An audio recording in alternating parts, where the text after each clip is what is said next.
Hey guys, welcome back to another episode of the OT Lifestyle Movement. I'm Rhiannon Crisp, occupational therapist, personal trainer, and founder of OTLifestyleMovement.com. Today, we are talking all about stress, anxiety, and the occupation of worry. And I'm super pumped to be speaking with Dr. Sarah Anderson. Sarah is a pediatric and mental health occupational therapist, university educator, and program developer. Her areas of specialty include addressing anxiety, emotional and self-regulation, social and emotional development, and trauma-informed care. She has helped hundreds of individuals learn to overcome their fears, manage their anxiety, and lead meaningful lives. Welcome, Sarah. Well, thank you for that beautiful introduction, Rhiannon. How are you? Amazing. And even more amazing knowing that we're stepping into this conversation. Yes. Thank you for having me on. It's an absolute pleasure. So I'd love to hit the rewind button to start with and get a little bit of your backstory and how you came to do the work that you're doing today. Sure. So I found OT because I had an uncle. When I was a sophomore in college, I had an uncle who fell from a deer stand hunting, and he sustained a C2 spinal cord injury and then a TBI. And at that point, I thought I wanted to be a PT. And then when he was getting his therapies, I was able to see more of what an OT does. But then at the same time, I had this intro to kinesiology course, and an occupational therapist had come in as a guest speaker. And after she came, I was like, this is the profession for me. It was just the mixture of everything I was hoping for, and actually what I had thought PT was going to be. But then I realized it was really OT. And then, life just kind of had its course. So applied to OT school, ended up in Arizona. Have been here ever since, worked in home health for a while, pediatric home health, and then worked at a school for the deaf for a few years, which was really wonderful. And that's actually where I started to see the impact of trauma. And more or less, the individuals that I worked with, while everybody on the campus I was at signed, most of the students went home to families that did not sign. So they essentially were living in this languageless environment, which, as I'm sure you all can realize, would result in trauma over time, just inability to communicate and have your needs met. So I started looking into trauma-informed care, became extremely passionate about it, then moved into a university position teaching. And at the same time, I got a part-time job at a child advocacy center. And that's where I really started working in the area of childhood trauma and then anxiety. Because essentially when you are working with individuals who've experienced trauma, you're addressing a lot of anxiety because they're very co-occurring, especially where, in the brain it's happening. You can't work with one without the other, really, especially when it comes to trauma. So that's kind of how I, found myself in this area. But I think that so many individuals experience anxiety on a regular basis, and it's often not talked about until it becomes a, quote, disorder. And it's this huge problem. And then you go to a mental health therapist and, you engage in CBT, or maybe they recommend medication or whatever it may be. But anxiety is so normal. We're wired to feel anxious. And I think when people can understand the neuroscience behind anxiety, it's so empowering and can really help people manage it and then really live like their optimal life. And that's kind of my dream for everybody, is to be able to do all of the things they hope for and dream for, regardless if they, experience anxiety on a regular basis. Can't wait to dive into it. I'd love to get your definition of anxiety. What is anxiety and why is it occurring? Yeah. So anxiety is this feeling that we have in our body. And there's like two parts to it. So there's the feeling, the interoceptive awareness piece of what does anxiety feel like in your body. And then the cognitive component of recognizing the emotion of anxiety. So anxiety is essentially, it derives from the amygdala in our brain, and it's a fear-based emotion. So you only feel anxious when you're fearing something. And I think that's the most important part to recognize or remind yourself if you're experiencing anxiety, is you're feeling this feeling because you're scared. Your brain is telling you something is dangerous and that you need to make a plan to get rid of this feeling and protect yourself. And anxiety is a protective mechanism as well. We're wired to feel this way as a means of survival. We're the descendants of the worry people, if you think about it that way. And what you've described there is something that's all too familiar in our day-to-day society and this modern fast-paced world that we live in, isn't it? These feelings of anxiousness and worry. It's so common. Yeah. And if you think about it, the example I really like to use a lot is, you think back to prehistoric days. There's a woman and her family lives in this hut, and they build this hut by this stream, and then maybe the stream starts to overflow with water, right? And then you get this feeling in your body that tells you something is wrong, and you start thinking about it, and you're like, oh gosh, what's going to happen if the river floods and then it drowns or it takes over my home, and what's going to happen to my family? So you get this feeling to tell you do something, you make a plan, you move your hut, and then all is well, and the anxious feeling goes away. But I think in today's society, we have so many different triggers that cause us to feel anxious when we're not in imminent danger. And the pandemic is the perfect example. So many of us are totally safe right now. However, we feel this constant state of worry because of the what ifs and the unknown. And we have to make the conscious effort to not perseverate on our worries, because we will consciously feel anxious. And then when you feel anxious, it can really suppress your immune system and, have a cascading effect on your physical and your mental health. So, and you'll never get rid of anxiety. We'll always have some degree of anxiety. I mean, imagine if you drove on the freeway without some level of anxiety. We'd have no sense of danger or safety. But there is a point where it isn't healthy anymore, and it's consuming your life. There are all different types of anxiety, right? What are the different types of disorders that we're seeing today? Sure. So there's separation anxiety, which is more common in littles, and there is a degree of normalcy with that. But then obviously as they get older, in typical development, kiddos are able to separate from loved ones, caregivers, parents. And then specific phobias, which is like a phobia of a snake or a phobia of a spider. And if we want to think about that, obviously I'll probably talk about the neuroscience behind anxiety, but those are very amygdala based, right? You see a snake, panic. You don't have to think about it. You don't even think in your head, there's a snake in front of me, and maybe it's dangerous, maybe it's not. It's like this very visceral sensation, very automatic response.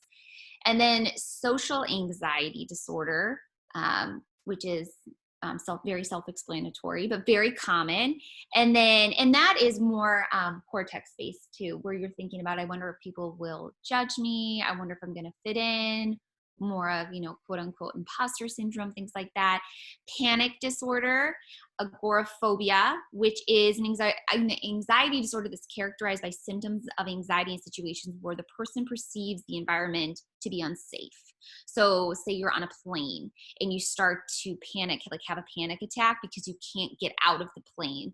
That would be more agoraphobia. And obviously all of these disorders would have to be, happening frequently in a certain amount of time. And we as OTs would never diagnose it, but you would look at the DSM, and then a psychologist or psychiatrist would be able to diagnose a specific disorder. And then the last one is generalized anxiety disorder. And then that is just more of a general disorder given when people are experiencing chronic anxiety that isn't due to any of the other disorders mentioned above. And so even though there is this underlying expected level of anxiety in our system that you talk about, so we can safely live our day-to-day lives, I do feel like in this world today, we are more highly strung, we are more stressed out, we are more anxious and on the edge.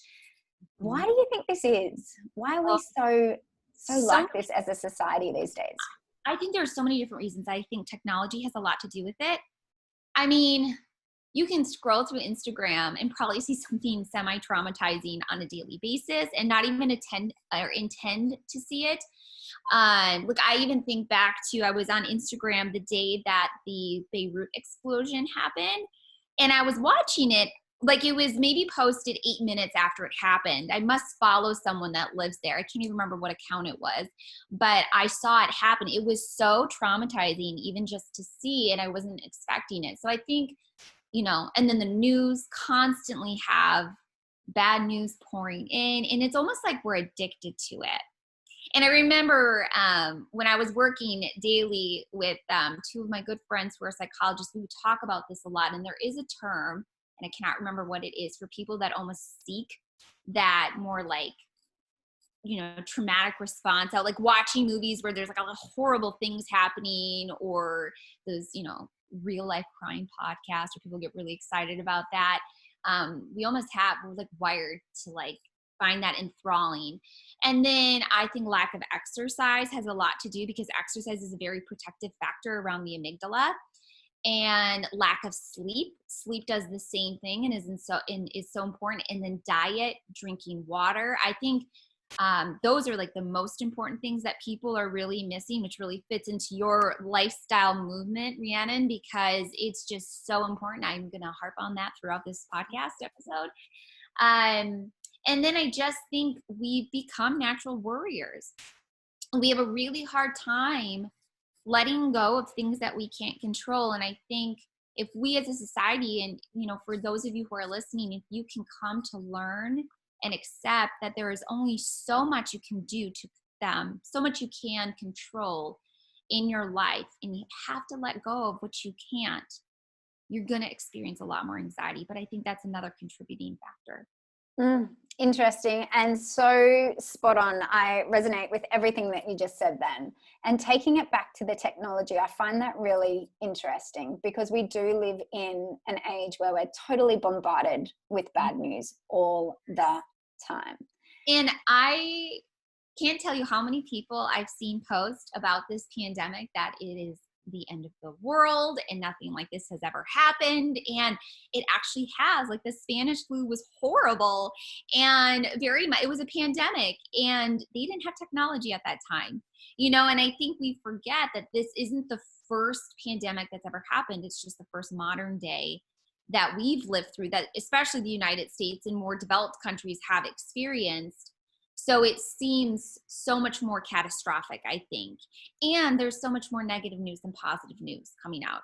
And I think we all really need to be mindful of what we're choosing to take in and who we're choosing to surround ourselves with during this time. Absolutely. And any time for that matter. Like, I don't remember the last time I watched the news. If I'm going to watch it for a specific reason, it is for a specific reason. But otherwise, it's just death, fire, destruction, terrorism, totally bombarding you every morning. And that's the last thing that I want to do when I wake up, is watch something like that and just be impacted with those negative feelings straight away in the morning, or the last thing before I go to bed at night. So really being intentional with the information that you're soaking up. And then absolutely what you said, like, we're not moving enough, we're not getting enough sleep, we're not connecting enough, we're not eating enough of the right foods. We just need to go back to basics. If we can cover the foundationals of living well, these everyday occupations that are foundational to our health, then we're going to be doing a heck of a lot better. Yes, I so agree with you. And I think occupational therapists really can address anxiety. And I think we've always strayed away from anxiety because people say, well, how can it be occupation based? And I'm thinking, because everything that can combat anxiety is an occupation: exercise, sleep, preparing healthy meals, ensuring you're drinking enough water, mindfulness, yoga. The list goes on. That it's like, I just think we as OTs need to get better at advocating and articulating why, and then really studying and understanding anxiety and how we can be effective in our treatment strategies to address it. Absolutely.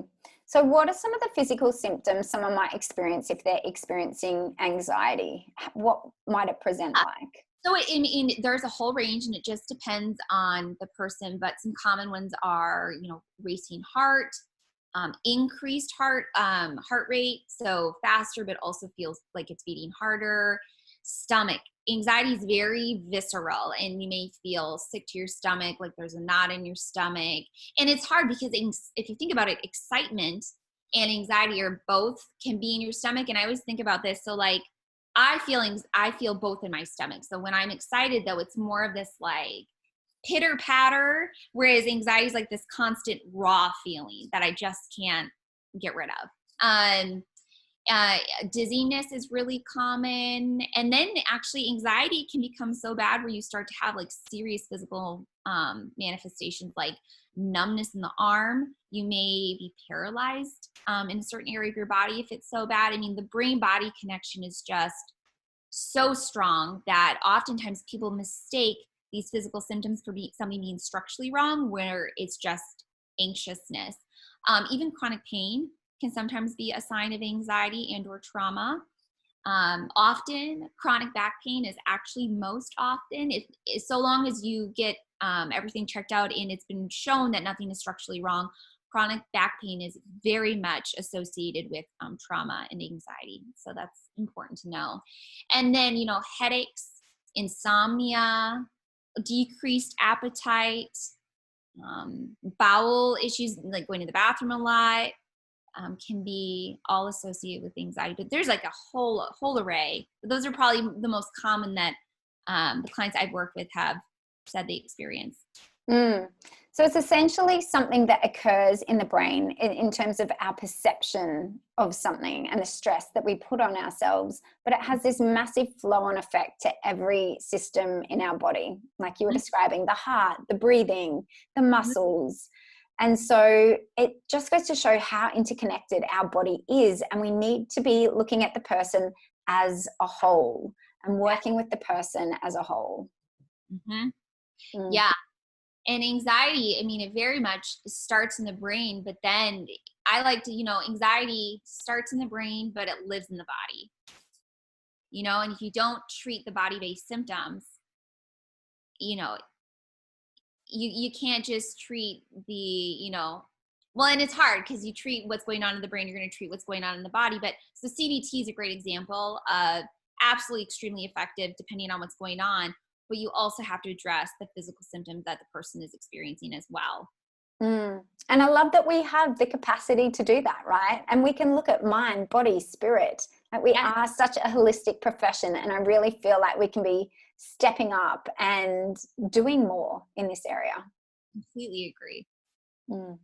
Let's talk about the brain, because I know you love this. What's going on at the level of the brain when someone experiences anxiety?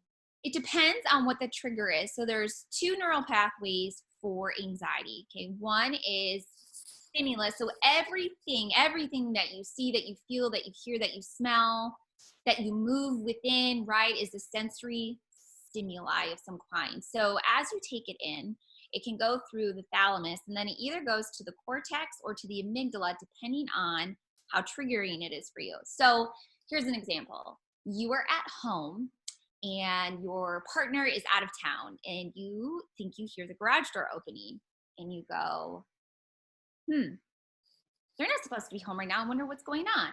But you don't go into a panic state right away. You start thinking about it, and you're like, oh my gosh, what if someone's breaking in my garage? What if they take something? What if they hurt me? And then you start to develop this perception of intense danger.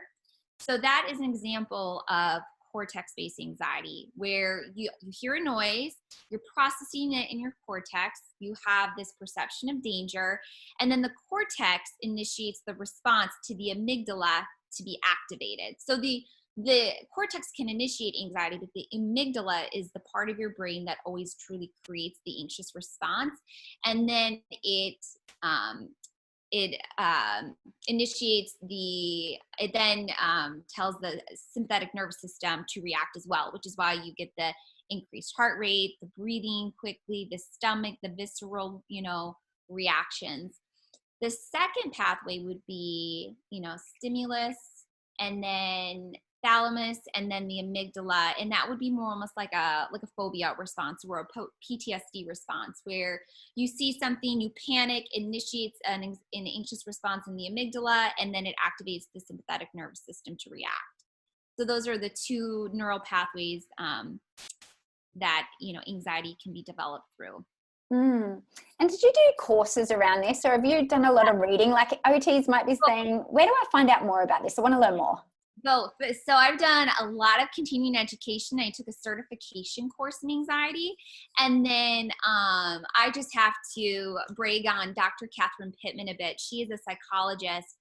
Her work is amazing. So if you And actually, when I did my online course, the Occupational Worry, I used some of her content. Obviously, I went off track. I didn't copy it by any means, but I did get permission from her to utilize some of her concepts because she is just an incredible woman and has done so much for the area of anxiety that, so she's actually got a really great book out, and I can't, Rewiring the Anxious Brain is part of the title. But yeah, so she's a huge reason why I just fell in love with studying anxiety and why I'm so passionate about OT, being a part of anxiety. And then actually when I had emailed her for permission, she was extremely supportive and loved that OT was getting involved. And she's like, I love OTs. She's like, I've worked with OTs before. I think it's so important more OTs are doing this work. So yeah. So there are lots of courses out there, and OTs can actually become certified in anxiety. So if anyone's interested in that, I highly recommend seeking out more continuing education. And then lots of reading on peer-reviewed journal articles. And then also my work at the Advocacy Center really set me up too as well, being able to really work with it, see it. And when I was at the Advocacy Center, I co-treated 100% of the time with mental health therapists. So I was really able to work in their world, and they were able to see my world. And I was really able to see the value of OT working with anxiety and all that we can offer. Amazing. Okay, so in terms of our role as an OT then, how do we hold space for our clients instead of jumping in and quickly trying to fix, quote unquote, fix things and treat? How can we hold space for the challenges that they're having right now? I think really being able to recognize that their recovery process is theirs and helping them kind of discover and explore why they're feeling anxious. And then they can also then determine when and how they want to manage it. So I've taken a lot of continuing education to a motivational interviewing, and I really love it. I'm a big believer in, we don't have all the answers. Our clients typically hold it, but we're really good guides. And obviously we have a lot of knowledge, but we really have to, give autonomy to our clients to make that change. So I think for OTs, recognizing when our clients are experiencing anxiety, and so often we don't always notice it. So I think a great example is if you're a pediatric OT, chances are the parent is probably experiencing some level of anxiety, depending on where that client is in the process of receiving therapy. And I think holding space and understanding and having compassion for them in order to understand maybe their behaviors a little better is really important as well. I'd love it if you could give us some tips or pointers on the motivational interviewing. Sure. So motivational interviewing is really about being client-centered. So without getting into like the nitty-gritty details about it, it's about exploring how your client can essentially make changes in their life on their own. So it's being very non-directive. So say I had a client that came in and they said, this is an example, and maybe when the person probably wouldn't see me for this reason on their own, but they'd say, my husband is really irritated with me because he thinks I'm too controlling. And I would say, that's interesting. Okay, so I hear that you're frustrated with your husband because he thinks that you are controlling. And they would say, yeah, I don't think I'm that controlling. I just like things done in a certain way. Okay, so I'm curious, when you like things done in a certain way, what does that do for you? So I'm not psychoanalyzing them by any means, but I'm exploring what it is they're saying by being reflective and re-asking them questions, or maybe taking out details and then rephrasing it so they can reflect on it and then give me more information. But motivational interviewing is such an amazing way to be able to really connect with your clients without them feeling like you're pushing anything on them. Absolutely. And you mentioned two keywords then, and one was curious. I think it's so important that we remain curious and deeply listen to what our clients are saying without judgment and imposing our own values and our belief systems. And then the second thing that you said was connect, and to open up the doors for connection by providing a safe space for them to talk and for them to problem solve through their own challenges as well, and to get to their own goal is really important by building that therapeutic relationship between us. Yes. And I think so often when people experience anxiety, they think something's wrong with them and that they're going to be judged, or now that they have anxiety, that it's going to hold them back from their dreams. And that's just not the case. And I always say, to the individuals I'm working with, this is a very safe space. I will never judge you. I am here as a partner. We're going to work through this together. And you're an incredible individual. Just because you're experiencing anxiety doesn't mean anything is wrong with you. And I think the way we speak about mental health really needs to change. We need to normalize it. Absolutely. I still feel like there is a lot of stigma around mental health compared to physical health issues. So we have a long way to go, but I think, again, as a profession, we have so much that we can bring to the table. We have so much that we can offer as OTs. So really stepping up into our power. We can. Oh, absolutely. And I think the thing that we can do that no other profession truly knows how to do is how to take our skill set, apply to different, quote, problem areas, and integrate it into the person's daily life so they can be the best version of themselves. I have had friends who've gone to traditional therapy, and believe me, I've worked with psychologists and other mental health professionals or mental health therapists, and they are absolutely amazing. Like, they don't fit into this category at all. But I have had friends who have gone to therapy that have said they gave me these strategies, and then I didn't know how to implement them. Or I was having a panic attack in the car and I didn't know what to do. Or I didn't have my toolbox with me in the car. We already take care of that when we're doing the occupational profile and we're asking about their daily life and routines and habits. We problem solve that with our clients so they're prepared to manage their anxiety in their everyday life, not just when they're with us in our office or on a Zoom call or however it may be. Absolutely. And it's looking at their real world problem in the real life context of their day-to-day life and coming up with these real world outcomes. We don't want something that's been fabricated that may not be sustainable or even suitable for their lifestyle. Right. Absolutely. And like what you said, Rhiannon, it is a lifestyle change. If you are a person who is really struggling with anxiety, it is going to be a lifestyle change. It is looking at exercise and sleep and diet and water and how much caffeine you're consuming and how much alcohol you're consuming, even chocolate. Chocolate has a certain level of caffeine, and even thinking about, am I engaging in valued occupations in my day? Am I holding space for myself? Yeah, it's not just about getting these strategies and practicing them when it's convenient. It is an entire lifestyle change. And the one thing I do want to say is in the trainings that I have taken, every single person I've trained with has said, if you are taking anti-anxiety medication, it is very hard to truly manage your anxiety. Your brain is not able to rewire itself when you're on anti-anxiety medication. So if you are someone who is truly wanting to manage their anxiety, I highly recommend considering doing a lifestyle type change, because that's really what's going to make the biggest long-term impact. I know. And so often we are quick to reach for the medication or the quick option or the magic pill. Yes. But we need to do the groundwork and the hard work. We need to learn to trust our bodies. Deep breathing is actually more effective than Xanax, because deep breathing it compresses the vagus nerve, which down regulates the sympathetic nervous system by kicking on the parasympathetic. And a couple of people, I put something on my Instagram, and I actually had a couple of people message me saying, oh my gosh, I tried deep breathing in the midst of panic attack and it completely worked.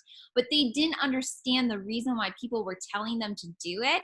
And again, when you understand the neuroscience behind why we're telling you to do these things, I think it's just so empowering, and it makes you trust your body. And that's key. Anxiety comes from fear, and it also comes from fear of not trusting your body. So when you can develop a better connection with your own body and truly trust it, that's when you can really manage and overcome anxiety. Hmm. Let's go back to the strategies there, or the lifestyle solutions that OTs can help with their clients. What are the top 5 strategies or lifestyle solutions you'd be suggesting they talk about? Top 5: sleep, exercise, diet, water, and regular mindfulness meditation, or even just mental breaks. That would be like the 5th category. Those are absolutely necessary. Exercise can be used to decrease anxiety long term, but also in the moment. Just 20 to 30 minutes of exercise in the moment can drastically decrease amygdala activation, but it also does decrease amygdala activation over time as well. And sometimes there are those of us who are born with more activated amygdalas. That is true. So if you think you are a naturally anxious person, which I would probably put myself in that category, I'm definitely wired to be more naturally anxious. We definitely have to be aware that we need to get enough exercise, or we're just going to feel more anxious more often. And then when it comes to sleep, sleep provides another protective mechanism around the amygdala, where it is naturally less activated, but it's also not as easily activated if something that is triggering happens. So sleep is super important. I think sleep is one of the things, especially in America, that sometimes people are proud to be like, oh, I'm a night owl, or I never sleep, or even moms fresh after postpartum. It's almost like a badge of honor we wear. But sleep is foundational, just for optimal functioning. Diet is everything. People really need to pay attention to what they're putting into their body. I mean, I by no means am perfect at diet. That's something I'm always working on, because, you know, when I get busy, the first thing to go is diet. And I've got like a bag of chocolate chips and like just, you know, eating to keep going. And it just, then after a while, you're just like, why do I feel this way? Oh, because I haven't been eating very well, you know. And then water. You know, water is, I mean, important for everything, but that's one of the easiest things I tell clients. Drink enough water. If you're going to start with one thing, it's easy. Do it, set a schedule, put it in your daily routine, have reminders. You need to drink enough water. And then the mental breaks, mindfulness, meditation, it really just helps you gain this sense of clarity and calmness. I mean, it really helps with the amygdala, but also it helps increase vagal tone, which can help with deactivation of the sympathetic nervous system. And it's just so important. And even for myself, I try to incorporate mindfulness on a regular basis, but it's not always easy, you know. So it's making this active, conscious, intentional effort to make it a part of your day. Mm-hmm. And so with all these categories that you mentioned, and particularly the diet side of things, what sort of things are you doing with your clients around this? Because I know this can be a tricky area OTs often ask about.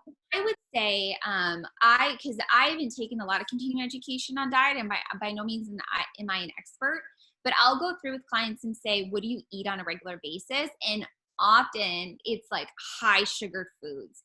So then just educate them on, you know, how that can spike anxiety, especially when you have like a sugar rush.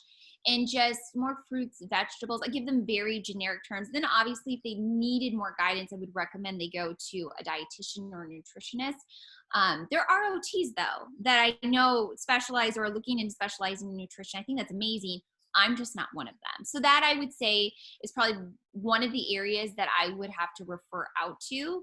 The other areas I feel fairly comfortable with, but that's one of the ones where I don't have a lot of super specific suggestions. No, that's great. That's great. And you said that you are more likely to experience those anxious feelings. You're one of those people that's a little bit more hardwired towards that. What do you do when you're stressed or anxious? It depends on where my anxiety is coming from. So if I notice I'm just being triggered more easily, I will definitely engage in deep breathing just to like calm myself down. I will drink a bunch of water because it's probably one of the things I have not been doing. And exercise. It will always make me feel better afterwards. And then I focus on getting enough sleep, which actually is much easier now. My daughter's one, so I wouldn't say I have like a baby anymore. And that's made a huge effort. I communicate really well with my husband about like needs. If I'm feeling off, I'll say, hey, can I just go downstairs and go for a run for like 15 minutes, just shake this anxious energy. And also exercise is really great too, because when you're in fight or flight, if you feel the need for the fight or flight, it's going to decrease your anxious feeling. But if I find myself truly worrying, where it's more cortex based, I actually worry journal, and I consciously and intentionally will worry or process my worries in my journal. So I've gotten in the habit during the pandemic of doing this, especially because we've had 2 large fires near our home since the pandemic has started, and we never needed to activate or evacuate, but it was close enough where we kind of had to think about it. And so this is how I processed it. I said, okay, there's this giant fire. We're in the middle of the pandemic. I could panic if I wanted to, but what really matters that we're safe and we're with each other. So I packed a little bag for my daughter and just set it off to the side with all her essentials. And then in my mind, I had a list of all the things my husband and I would need.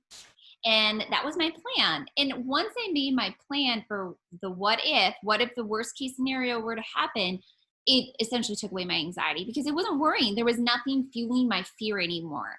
I felt in control of the situation.